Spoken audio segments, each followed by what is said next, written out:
మిత్రులందరికీ నమస్కారం. ఈరోజు డిఎస్సి పేపర్లో వచ్చిన ప్రశ్నల గురించి చూద్దాం. ఆర్ సఫీవుల్లా గారు మనకి ప్రశ్నలు అయితే రాసి పంపించారు. 11వ తారీఖుకి సంబంధించిన ప్రశ్నలు ఇవన్నీ కూడా. పీడిఎఫ్ అంటే ఏమిటి, ఇక్కడ పీడిఎఫ్ ఎబ్రివేషన్ అయితే అడిగినట్లు సమాచారం. దానికి సంబంధించిన కంప్లీట్ డీటెయిల్స్ చూసినట్లయితే portable document format, PDF full form portable document format. Oscar గురించి ఇక్కడ ఒక ప్రశ్న అయితే వచ్చినట్లు సమాచారం. సూర్య దేవాలయం కోనార్క్, సూర్య దేవాలయానికి సంబంధించిన మరింత సమాచారం క్లారిటీగా స్క్రీన్ మీద చూడండి. ఒడిశా రాష్ట్రంలో ఉంది కోనార్క్లోని సూర్య దేవాలయం. హిందూ సూర్యదేవుడు సూర్యుడికి అంకితం చేయబడింది. దీన్ని 13వ శతాబ్దంలో రాతితో నిర్మించారు. ఇది దీనికి సంబంధించిన సమాచారం. మనకి స్టాండర్డ్ జీకేలో భాగంగా ఈ ప్రశ్న అయితే అడిగాడు. ఎంఎస్ సుబ్బలక్ష్మి గారు ఏ సంగీత శైలికి చెందినవారని చెప్పేసి ఒక ప్రశ్న అయితే రావడం జరిగింది. 1947లో మొదటిసారిగా న్యూక్లియర్ టెస్ట్ ఆఫ్ ప్రోక్రాన్ యొక్క కోడ్ నేమ్ ఏంటని చెప్పేసి ఒక ప్రశ్న అయితే రావడం జరిగింది. నెక్స్ట్ ఇస్రో ద్వారా లాంచ్ చేయబడిన వాహనం పేరేమిటి?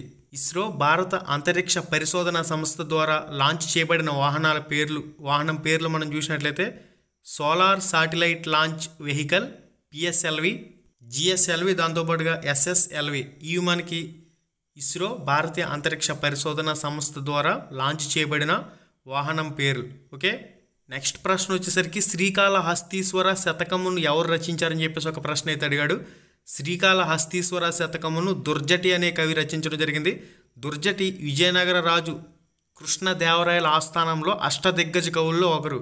దుర్జటి గొప్ప శివభక్తుడు. ఇక్కడ ప్రశ్న ఏమని అడిగాడంటే శ్రీకాళహస్తీశ్వర శతకం ఎవరిదంటే దుర్జటి. సింపుల్గా ఇది ఆన్సర్. హోమ్లెట్ నాటకం రచయిత వచ్చేసరికి విలియం షేక్స్పియర్ హోమ్లెట్ నాటక రచయిత. World customer rights day March 15వ తారీఖు, దాని గురించి కూడా మాట్లాడదాం. పెడాలజీ అంటే ఏమిటి అని చెప్పేసి ఇక్కడ ప్రశ్న రావడం జరిగింది. పెడాలజీ అంటే నేలల అధ్యయనం. ఇక్కడ అధ్యయనాలకు సంబంధించి కూడా ఒక ప్రశ్న అయితే జీకేలో భాగంగా రిపీట్ అవుతుంది, చెక్ చేసుకోండి. పిఎం కుసుమ్ ప్రాజెక్ట్ దేనికి సంబంధించింది అనేది ప్రశ్న. ఇక్కడ సరైన సమాధానం పిఎం కుసుమ్ ప్రాజెక్ట్ వచ్చేసరికి వ్యవసాయంలో సౌరశక్తిని ప్రోత్సహించడానికి భారత ప్రభుత్వం ప్రారంభించిన ఒక పథకం. ఓకే, ఈ టాపిక్ నుంచి మనకి ఈ ప్రశ్న వచ్చింది. నెక్స్ట్ వచ్చేసరికి హోమ్లెట్ నాటకాన్ని విలియం షేక్స్పియర్ రచించారు.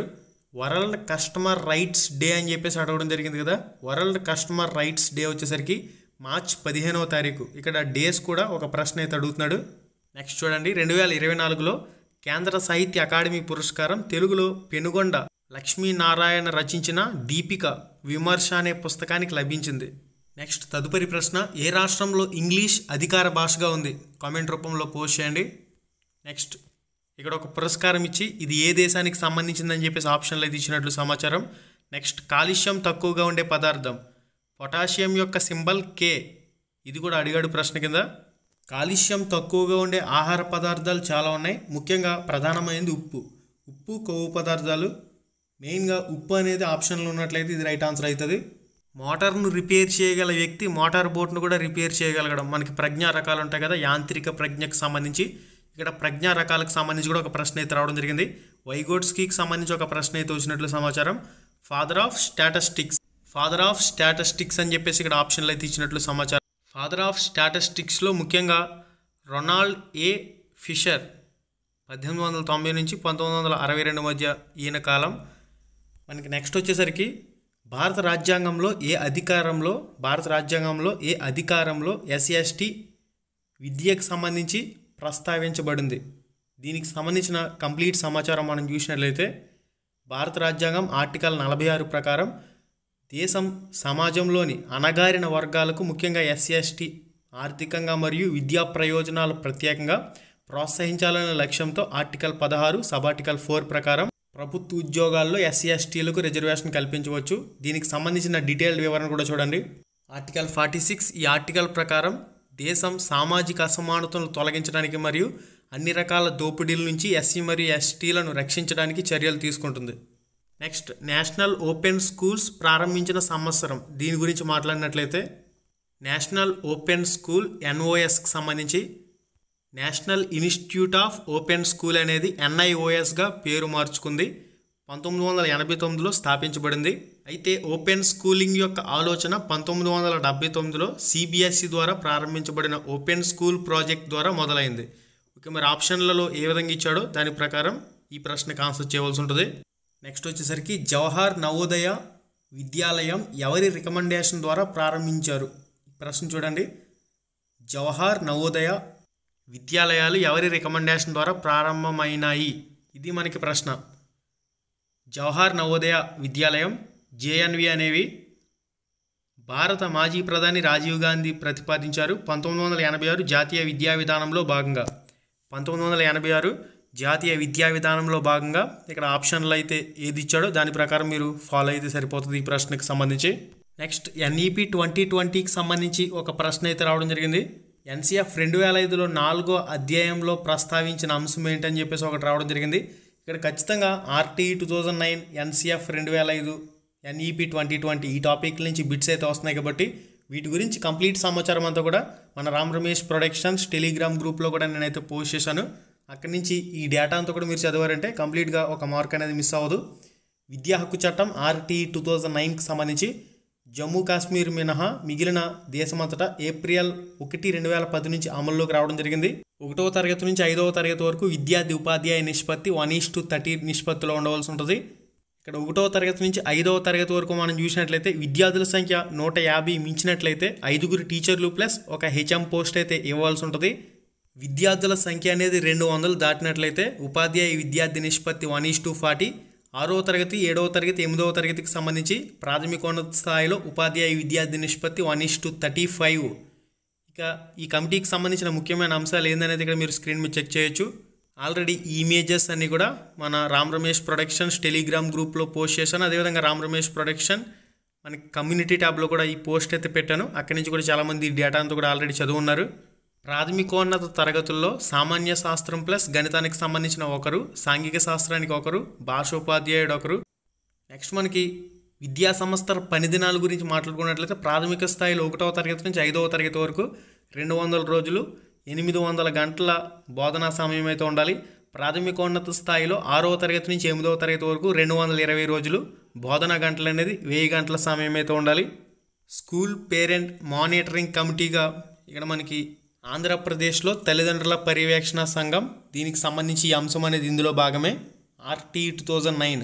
Okay, SMC. నెక్స్ట్ మనకి ఎస్ఎంసి సెక్షన్ 21కి సంబంధించి స్కూల్ మేనేజ్మెంట్ కమిటీకి సంబంధించి కానివ్వండి, ఈ కమిటీలో 50% మహిళా సభ్యులు. క్యాపిటేషన్ ఫీజు అనేది వసూలు చేయకూడదు. దానికి సంబంధించి కూడా క్యాపిటేషన్ రుసుము వసూలు చేస్తే దానికి 10 రెట్లు జరిమానా విధించడం జరుగుతుంది. ఎస్ఎంసి స్కూల్ మేనేజ్మెంట్ కమిటీకి ప్రధానోపాధ్యాయుడు కన్వీనర్గా ఉండాలి. అధ్యక్షుడిగా విద్యార్థుల తల్లిదండ్రుల్లో ఎవరో ఒకరిని ఎంపిక చేసుకుంటారు. ఇక ఈ క్యాపిటేషన్ రుసుముకు సంబంధించి మొదటి తప్పుకి 25,000, తర్వాతసారి మళ్ళీ చేస్తే 50,000 జరిమానా విధించడం జరుగుతుంది. ఎస్ఎంసి విధులు ఏందనేది కూడా ఇక్కడ మీరు స్క్రీన్ మీద చెక్ చేయొచ్చు. పాఠశాల పనితీరును పర్యవేక్షించడం, పాఠశాల నిధుల వినియోగాన్ని పర్యవేక్షించడం, సిలబస్ తరచుగా సమీక్షించడం, మధ్యాహ్న భోజన పథక అమలుని పర్యవేక్షించడం, పాఠశాల అభివృద్ధి ప్రణాళిక తయారు చేయడం నవంబర్ నెలలో అంటూ దీనికి సంబంధించి కొన్ని ఎస్ఎంసి విధులు అయితే ఇచ్చారు. అవన్నీ కూడా మీరు ఇక్కడ చెక్ చేయొచ్చు. మనకి నెక్స్ట్ ఈ ఆర్టీఈ 2009కి సంబంధించి మనం చూసినట్లయితే 7 అధ్యాయాలు 38 సెక్షన్లు ఉన్నాయి. దీనిలో కంప్లీట్గా ఏ సెక్షన్లో ఏ అంశం అనేది వస్తుంది అనేది మీరు చెక్ చేయండి. సెక్షన్ 3 అనేది ఉచిత నిర్బంధ విద్య, బాలల హక్కుకు సంబంధించి 6 సంవత్సరాల నుంచి 14 సంవత్సరాల వయసు పిల్లలందరికీ ఉచిత నిర్బంధ విద్య. సెక్షన్ 4 ప్రకారం 14 సంవత్సరాలు నిండిన తర్వాత కూడా ప్రాథమిక విద్య పొందే అవకాశం అయితే ఉంటుంది. సెక్షన్ 13 ఏం తెలియజేస్తుందంటే బడిలో ప్రవేశానికి ఎంపిక విధానం, క్యాపిటేషన్ రుసుము ఉండకూడదు. సెక్షన్ 15 వచ్చేసరికి బడిలో ప్రవేశాన్ని తిరస్కరించరాదు. సెక్షన్ 6 వచ్చేసరికి పాఠశాల స్థాపించడం స్థానిక ప్రభుత్వ బాధ్యత. సెక్షన్ 5 వచ్చేసరికి వేరే బడికి బదిలీ కోరే హక్కు ఉంటుంది. సెక్షన్ 19 వచ్చేసరికి బడుల నియమాలు, గుర్తింపు లేకుండా పాఠశాల నడిపినచో ₹1,00,000 జరిమానా, ఇంకా ఉల్లంఘిస్తే 10,000 రోజుకి జరిమానా విధించడం జరుగుతుంది. సెక్షన్ 20 ప్రకారం షెడ్యూల్ సవరణకు అధికారం. సెక్షన్ 21 ఏం తెలియజేస్తుందంటే పాఠశాల యాజమాన్య కమిటీ ఎస్ఎంసికి సంబంధించి. సెక్షన్ 22 అనేది బడి అభివృద్ధి ప్రణాళిక తయారీకి సంబంధించి. సెక్షన్ 23 అనేది టీచర్ల నియామకం, అర్హత, షరతులు, నిబంధనలు, డిఎస్సి లాంటివి. సెక్షన్ 24 అనేది టీచర్ల విధులు, సమస్యల పరిష్కారం. సెక్షన్ 25 అనేది విద్యార్థి టీచర్ నిష్పత్తి. సెక్షన్ 26 అనేది టీచర్ ఖాళీల భర్తీ చేయటం. సెక్షన్ 28 టీచర్లు ప్రైవేటు ట్యూషన్పై నిషేధం. సెక్షన్ 28 ఏం చెప్తుంది? టీచర్లు ప్రైవేట్ ట్యూషన్ నిషేధం. సెక్షన్ 31 విద్యకు బాలల హక్కుల పర్యవేక్షణ. ఇవన్నీ కూడా చదువుకోండి, మార్క్ అనేది అక్కడ కూడా మిస్ అయ్యే అవకాశం అయితే ఉండదు. NCF 2005, RT 2009 ఈ రెండు టాపిక్ల నుంచి కూడా ఒక్కొక్క బిట్ అనేది వచ్చే అవకాశం అయితే ఉంటుంది. ఈ టాపిక్లు రెండు కూడా మొత్తంగా చదువుకున్నట్లయితే ప్రశ్న వాడు ఏ విధంగా అడిగినా కానీ మీరు ఆన్సర్ చేసే విధంగా ఈ ప్రశ్నలకైతే ఈ టాపిక్లకైతే మీరు ప్రిపేర్ కావాల్సిన అవసరం అయితే ఉంది. NCF 2005, RT 2009. ఓకే, ఖచ్చితంగా SGTలో కూడా ప్రశ్నలు అనేవి రిపీట్ అవుతాయి. NCF 2005కి సంబంధించి కూడా ఆల్రెడీ మీరు ఇక్కడ స్క్రీన్ మీద చెక్ చేయొచ్చు.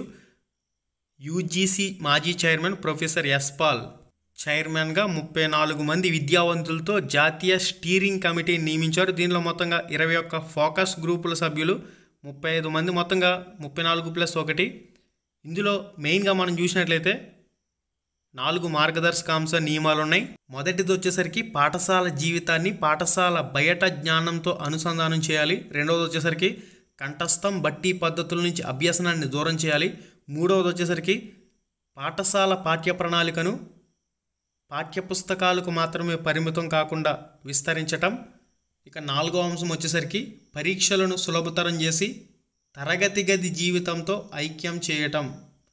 ఇవి మనకి ముఖ్యమైన అంశాలకు సంబంధించి ఈ NCF 2005కి సంబంధించి.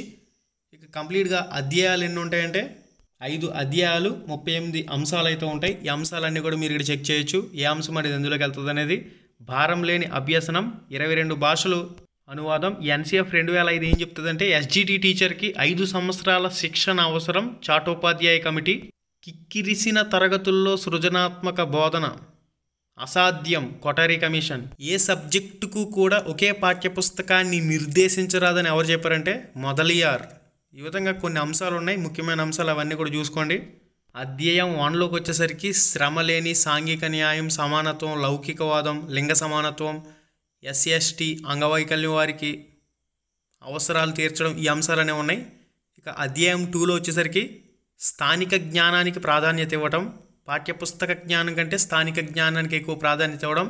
అధ్యయనం 3 ఏం చెప్తుందంటే గణితం, సైన్స్, కళా విద్య, ఆరోగ్య విద్య, యోగా, శాంతి విద్య, ఇవన్నీ కూడా తెలియజేస్తుంది. అధ్యాయం 4లో ముఖ్యమైన అంశం ఉపాధ్యాయ విద్యార్థి నిష్పత్తి 1:30. యూనిఫామ్కి సంబంధించి సమయపాలన విషయంలో శిక్షించరాదు. వారానికి ఒక పీరియడ్ గ్రంథాలయం కోసం కేటాయించాలి. రైట్ సైడ్ అన్నీ అధ్యాయం 4కు సంబంధించినవి, లెఫ్ట్ సైడ్ అన్నీ అధ్యాయం 3కు సంబంధించినవి. ఓకే, ఈ అంశాలన్నీ కూడా చూడండి. ఇక నెక్స్ట్ అధ్యాయం 5 వచ్చేసరికి వికేంద్రీకరణ పద్ధతుల్లో పాఠ్యపుస్తక రచన జరగాలి. బహుళ పాఠ్యపుస్తకాలు అందుబాటులో ఉంచాలని అధ్యాయం 5 చెబుతుంది. ఓకే గైస్, ఇవి మనకి NCF 2005కి సంబంధించిన కొన్ని ముఖ్యమైన అంశాలు. ఇక NEP 2020కి సంబంధించి కూడా నూతన జాతీయ విద్యా విధానానికి సంబంధించి కూడా కొన్ని ముఖ్యమైన అంశాలు అయితే మీకు ఇక్కడ స్క్రీన్ మీద డిస్ప్లే చేస్తున్నాను. ఇవన్నీ కూడా మీరు క్లారిటీగా చదువుకోండి. కృష్ణస్వామి, కస్తూరి రంగరాజన్ అధ్యక్షతన ఈ కమిటీని అయితే ఏర్పాటు చేయడం జరిగింది. ఎప్పటి నుంచి అమల్లోకి వచ్చిందంటే 484 పేజీలతో కూడిన నివేదికను మే 31, 2019 కేంద్ర విద్యాశాఖ మంత్రి రమేష్ పోఖ్రియాల్కి సమర్పించింది. ఈ నివేదికకు సంబంధించి మై గవర్నమెంట్ ఇన్నోవేషన్ పోర్టల్ అనే వెబ్సైట్లు అందుబాటులో ఉంచారు. నూతన జాతీయ విద్యా విధానం కేంద్ర మంత్రి మండలి జూలై 29, 2020 ఆమోదం తెలిపిందంటూ మనకి ఇన్ఫర్మేషన్ అయితే ఉంది. ఇక 5+3+3+4 ఈ అంశాలన్నీ కూడా ఆల్రెడీ ముందు నుంచి చదువుతున్నాయి కాబట్టి వీటి గురించి కూడా మీరు ఇక్కడ స్క్రీన్ మీద చెక్ చేయొచ్చు. ముందుగా పునాది దశ, సన్నాహ దశ, మధ్య దశ, మాధ్యమిక దశ కింద డివైడ్ చేయడం జరిగింది. ఇక దీనికి సంబంధించిన కొన్ని ప్రాక్టీస్ అంశాలు కూడా ఇక్కడ మీకు స్క్రీన్ మీద కనిపిస్తున్నాయి. ఓకే గైస్, ఈ కంప్లీట్ ఇమేజెస్ అనేవి రామ్ రమేష్ ప్రొడక్షన్స్ టెలిగ్రామ్ గ్రూప్లో కూడా పోస్ట్ చేశాను, అక్కడి నుంచి కూడా మీరు చెక్ చేసుకోవచ్చు. ఇది కంప్లీట్గా చాలా ఇంపార్టెంట్ వివరాలతో కూడిన వీడియో. ఈ వీడియోలో 3 ముఖ్యమైన అంశాల గురించి ప్రస్తావించడం జరిగింది. ఆ 3 ముఖ్యమైన అంశాలు ప్రతి పేపర్లో కూడా బిట్ అనేది రిపీట్ అయ్యే అంశాలు. ఇంకా మిగిలిన అంశాలకు సంబంధించిన ప్రశ్నలు, ఆన్సర్లు కూడా ఈ వీడియో ద్వారా అందించే ప్రయత్నం అయితే చేయడం జరిగింది. ఫస్ట్ టైం ఎవరైతే మన ఛానల్కి వచ్చారో సబ్స్క్రైబ్ బటన్ పక్కనే ఉండే గంట సింబల్ కూడా యాక్టివేట్ చేసుకోండి. మన యూట్యూబ్ ఛానల్ లైవ్ ఎగ్జామ్ ఫోల్డర్లో ఉన్న వీడియోస్ అన్నీ కూడా ప్రిపరేషన్లో భాగంగా యూజ్ చేసుకోండి. ఎందుకంటే అకాడమీ టెక్స్ట్ బుక్లో ఉన్న బిట్స్ అనేవి మీకు లైవ్ ఎగ్జామ్స్ రూపంలో అందించడం జరిగింది కాబట్టి ఆ వీడియోస్ అన్నీ కూడా మీ ప్రిపరేషన్లోకి బాగా ఉపయోగపడతాయి. ఓకే గైస్, మళ్ళీ వీడియోలో మళ్ళీ కలుసుకుందాం. శుభం, ధన్యవాదాలు.